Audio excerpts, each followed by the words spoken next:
దోపిడీ చేస్తున్న అధికారులు నిమ్మది ఉండడం అంటే సిగ్గు మార్కెట్ లో పెద్ద ఎత్తున అవినీతి జరుగుతున్న కనీసం పట్టించుకోవడం అంటే సిగ్గు చేయాలి రైతులకు మోసం చేస్తున్న ఏజెంట్ల లైసెన్స్ వెంటనే అరికట్టాలి. అక్రమ చేయాలి రైతులకు మోసం చేస్తున్న ఏజెంట్ల లైసెన్స్ వెంటనే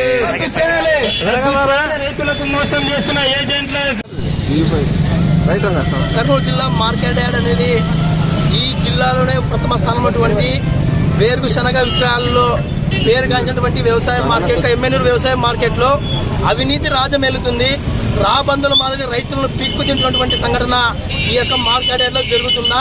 ఇంత పెద్ద దోపిడీ జరుగుతున్నప్పటికీ కూడా ఇక్కడ ఉన్నటువంటి మార్కెట్ యార్డ్ లో కనీస అధికారులు వాటిని పట్టించుకోకపోవడం చాలా బాధాకర విషయం.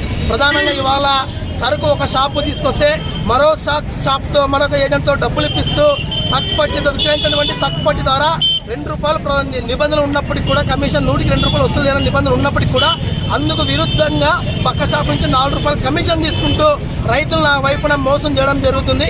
ఇది కరెక్ట్ కాదని చెప్పి ఇవాళ భారత కమ్యూనిస్టు పార్టీ ఆ వైపున ఆందోళన ఇవాళ మార్కెట్ యార్డ్ ముందు పూనుకోవడం జరుగుతుంది. ఒకటే విజ్ఞప్తి చేస్తున్నాం.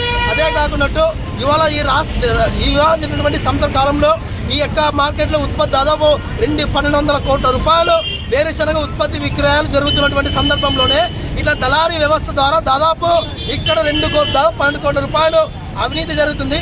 ప్రథమంగా ఏంటంటే ఇవాళ ఇతర ప్రాంతాల సుదీర ప్రాంతాలు రాయచూరు కానీ అదేవిధంగా తెలంగాణ ప్రాంతం కానీ మిగతా అనంతపురం జిల్లా మన జిల్లా వచ్చినటువంటి వాళ్ళకు ట్రాక్టర్ ద్వారా బొలెరో ద్వారా ఇతర వెహికల్ ద్వారా వస్తున్నటువంటి ఆ యొక్క సరుకుకు సంబంధించి ఇక్కడ కొంతమంది దళారు వ్యవస్థని అడ్డు పెట్టుకుని ఆ యొక్క ఏజెంట్ షాప్ ఒక సంచికి ₹10తో పాటు ₹20 ఇస్తాం, ఆ ఉత్పత్తులు మా షాప్కి ఇవ్వండి అని చెప్పి అనేక మంది ఉన్నటువంటి ట్రేడర్స్ సంబంధించిన వాళ్ళు కూడా ఇవాళ ఆ రకంగా రైతులను మోసం చేస్తున్నారు. ప్రధానంగా ఇవాళ వెంకట సాయి రాఘవేంద్ర ట్రేడర్స్ కానీ అదేవిధంగా ఓం శ్రీ మణికంఠ సాయి ట్రేడర్స్ కానీ అదేవిధంగా అల్లిపిర ట్రేడర్స్ కానీ వీరందరూ కూడా డ్రైవర్కి సంబంధించి ₹10-20 ఇస్తూ ఆ సరుకులు అక్రమంగా షాపులు తీసుకోవడం జరుగుతుంది.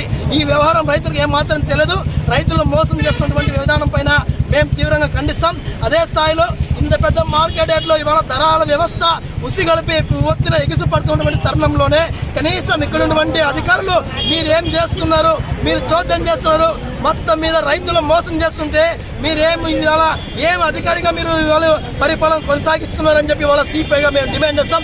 ప్రధానంగా ఇవాళ లైసెన్స్ లేకపోతే దళారీ వ్యవస్థ ఉన్నటువంటి ఎల్కేటి రాముడు అదేవిధంగా దేవేంద్ర వీళ్ళిద్దరికి కూడా లైసెన్స్ లేకున్నట్టు ఇక్కడ నిర్వహిస్తున్నారు. అంటే రైతులు తీసుకొచ్చిన సరుకును వాళ్ళు కొని ఇక్కడనే ఇంకో షాప్ కు దళారు వ్యవస్థకు అమ్ముతున్నారంటే రైతులకు ఇచ్చేది ₹10, వాళ్ళు అమ్మేది ₹15 మాదిరిగా ఇవాళ రైతులను మోసం చేశారు. రైతులు దాదాపు 8 కాలం పాటు పనిచేసి తిండగా పొలంలో ఉంటూ ఇవాళ వ్యవసాయం చేస్తూ వచ్చే సరుకును ఇవాళ దళారు వ్యవస్థ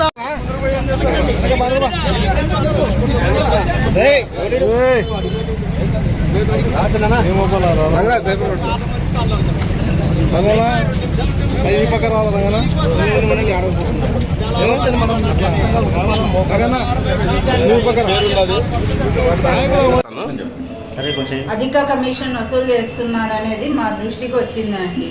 దాని మీద మేము నోటీస్ అనేది వాళ్ళకి ఇష్యూ చేశాము. అందరి కమిషన్ ఏజెంట్లకు కూడా వాళ్ళు కానీ ఎక్కువ కమిషన్ కానీ తీసుకుంటే వాళ్ళ లైసెన్స్ రద్దు చేయడం అనేది కూడా జరుగుతుందని ఇదివరకే నోటీస్ ద్వారా తెలియజేసినాము. మళ్ళీ రోజు కూడా అనౌన్స్మెంట్ కూడా చేస్తున్నాము. అలా ఏదైనా జరిగితే మాత్రం ఖచ్చితంగా వాళ్ళ మీద యాక్షన్ అనేది తీసుకుంటాం. లైసెన్స్ లేని వాళ్ళు ఇక్కడ బిజినెస్ చేస్తుంటారు.